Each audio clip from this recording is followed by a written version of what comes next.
Mesdames et messieurs, chers enfants, bienvenue. C'est avec une profonde fierté et un immense plaisir que nous vous accueillons aujourd'hui. Installez-vous confortablement, ne pensez plus à rien et laissez-nous vous transporter à une époque où fut vécue la plus grande et la plus tangible des renaissances. Non mais je veux pas. Courage, Jérémie, courage! Hey! Ça va? C'est à vous, mon cher. Merci bien, mon cher. Au passage, très belle introduction. Hein. Mon plaisir. Pas du tout de quoi me mettre la pression. Vous êtes grand clerc, monseigneur. À moi seul, je vous élèverai sur le pavois. Et pour vous, j'irai jusqu'à mettre flamberge au vent, soyez-en sûr. Non. J'ai rien compris. Bon bah j'imagine, hein, qu'en ce jour de Pâques et après une telle introduction, vous vous doutez bien de quel moment marquant de la vie de Jésus nous allons parler aujourd'hui. Évidemment, Et donc, la résurrection de Jésus. par contre, normalement c'est moi qui fait le titre comme ça là. Normalement. Ah. Bon bah, ça c'est fait. Hein. À force d'en parler chaque année, il est facile de perdre de vue ce que la résurrection du Christ est et signifie vraiment. Expliquer simplement, la résurrection, c'est le passage d'un corps mort à l'autre. Et je ne parle pas ici de mort-vivant. Hein. Vous voyez ce que je veux dire?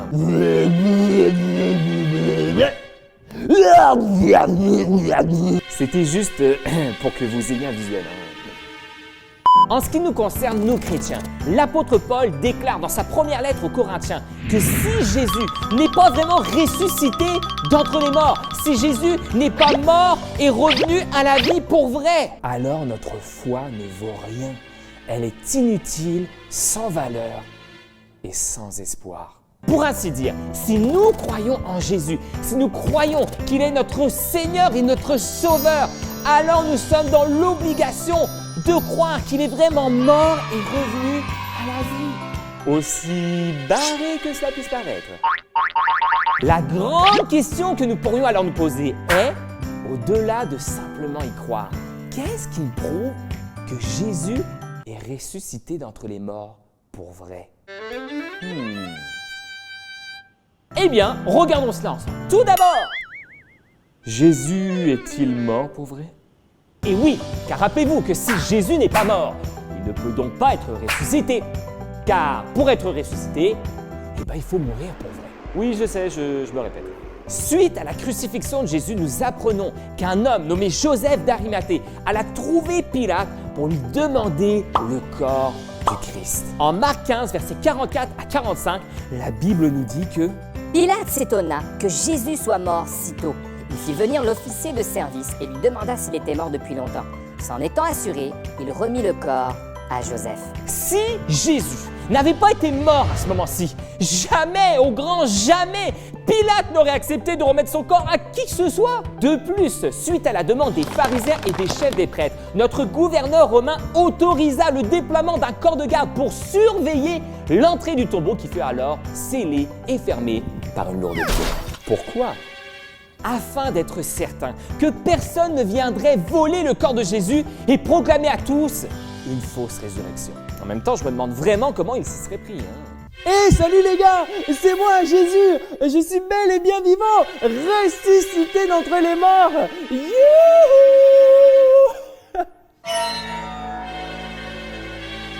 Maintenant, Jésus est-il ressuscité pour vrai? plusieurs éléments dans le récit biblique et également extra-biblique semblent nous prouver que...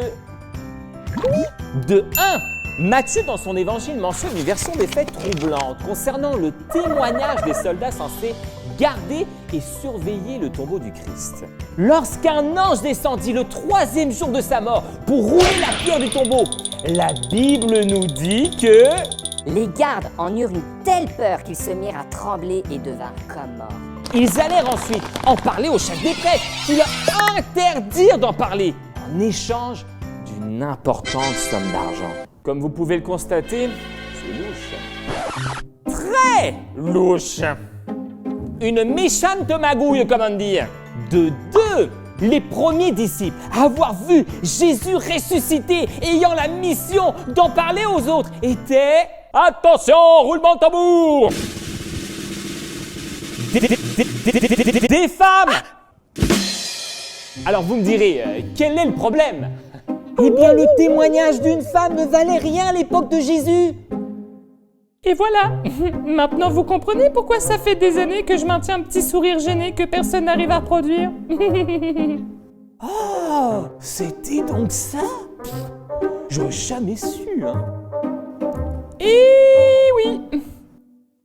Mais arrête de t'en faire, Malisa, et souris à la vie.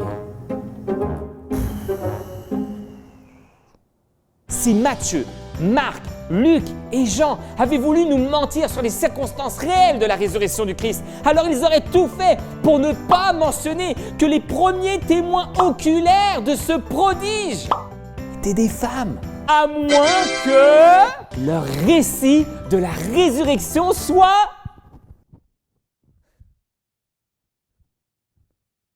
vrai. Mais ce n'est pas tout. De 3, après sa résurrection, des centaines de personnes ont vu Jésus en chair et en os. Regardez ce que l'apôtre Paul déclare en 1 Corinthiens 15. Le Christ est mort pour nos péchés, comme l'avaient annoncé les Écritures. Il a été mis au tombeau. Il est revenu à la vie le 3e jour, comme l'avaient annoncé les Écritures. Il est apparu à Pierre, puis aux 12 apôtres. Ensuite, il est apparu à plus de 500 de ses disciples à la fois. La plupart d'entre eux sont encore vivants, mais quelques-uns sont morts. Ensuite, il est apparu à Jacques, puis à tous les apôtres. Enfin, après tous, il m'est apparu à moi.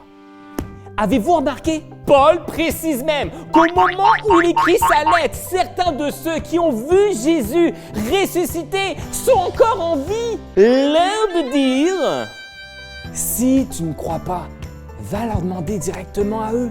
Qui oserait lancer ce genre de défi pour quelque chose de si big et incroyable que la résurrection, à moins d'être certain que ça se soit passé pour vrai?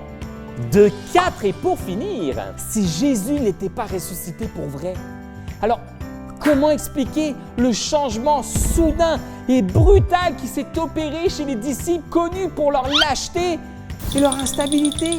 Philippe Yancey, un auteur que j'aime beaucoup, écrira que la seule explication logique à ce changement est que les disciples aient vu Jésus ressuscité pour vrai. Ainsi, il réussit à transformer une bande de trouillards, pleurnichards et peu fiables en évangélistes sans peur. À tel point que les 11 hommes qui l'avaient abandonné au moment de sa mort étaient maintenant prêts à mourir pour lui, proclamant haut et fort et avec foi Jésus-Christ ressuscité. Waouh! Si ça, c'est pas de la Renaissance, appelez-moi Michel-Ange. Avec le sourire.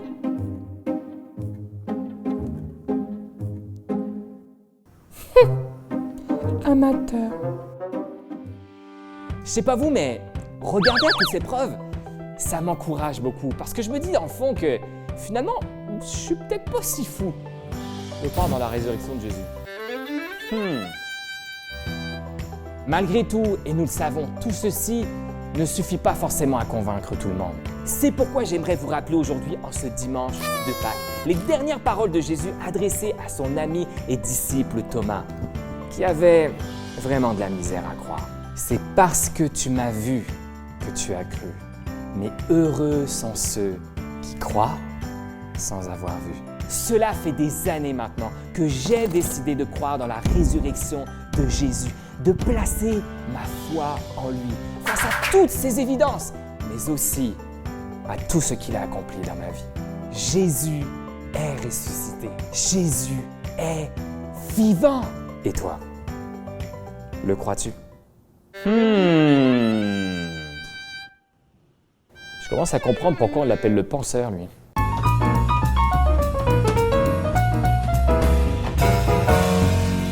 Nous nous quittons donc en ce jour sur cette question à la fois simple et profonde. Toi, le crois-tu? Un acte raisonnable, un acte de foi et, si j'ose dire, un acte de renaissance. Chers amis, il est maintenant l'heure pour nous de nous quitter. Mais ce fut un honneur et un immense plaisir pour moi que de vous servir.